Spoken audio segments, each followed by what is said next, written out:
So you have now heard from both Dr. Menara. Back up. Come on, let's back up. Yep, let's back. I got let's coffee back breath, man. So Senator Cassidy. you've heard from both Dr. Menara and Secretary Kennedy. Who do you believe? you know, I think Secretary Kennedy has to come and address this specifically. Instead of finance, he was speaking kind of in a general conversation. But I think he needs the opportunity to speak to this. And I plan to hold any judgment until we have the opportunity to hear Secretary Kennedy. I will compliment him. He has echoed President Trump's call for radical transparency. And so I'm confident that he'll come and confident that he'll share his perspective. Let's go here for a second. You've expressed concern, Mr. Chair, about this new vaccine advisory panel. You called for it to be indefinitely postponed. They are meeting tomorrow. What concerns do you have, and do you still stand by the position that they will lack legitimacy? I've expressed those in the past.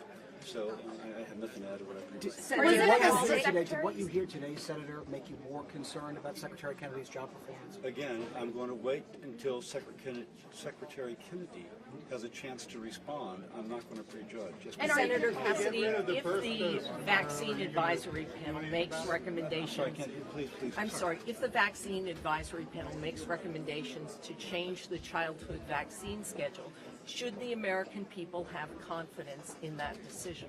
No, because this data clearly shows that when you give the mother an option, it's not a mandate, you give the mother the option. And if she has that option, she can elect to have her child vaccinated. And we've shown that, as I quoted the data, I mean, we have decreased from 20,000 kids a year getting hepatitis B to like 20 a year. That's exponential decline. And by the way, it's not a mandate.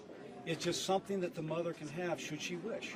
So what should the American people do if that vaccine advisory panel changes the schedule for Hep B and other vaccines? Well, of course, speak with their physician. Of course, the challenge of this is that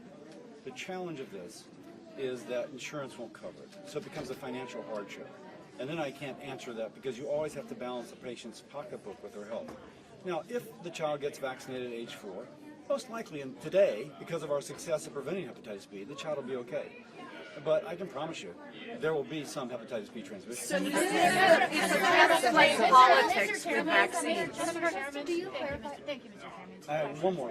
Thank you. Do you believe that the witnesses were truthful to you today? And second of all, I understand you're waiting for Secretary Kennedy to respond, but if the confirmation vote were held today, would you be a yes? Two things about that.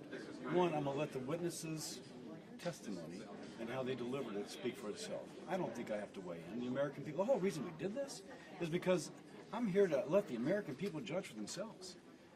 This is not partisan. This is, believe it or not, sounds naive up here, a search for the truth. But I heard from both Republicans and Democrats that they wanted to figure this out. And I'll repeat, President Trump calls for radical transparency. Hats off to the guy.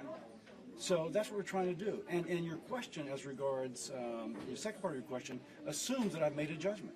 And I am steadfastly not judging until we have a chance to hear the Secretary's perspective. Well, you can call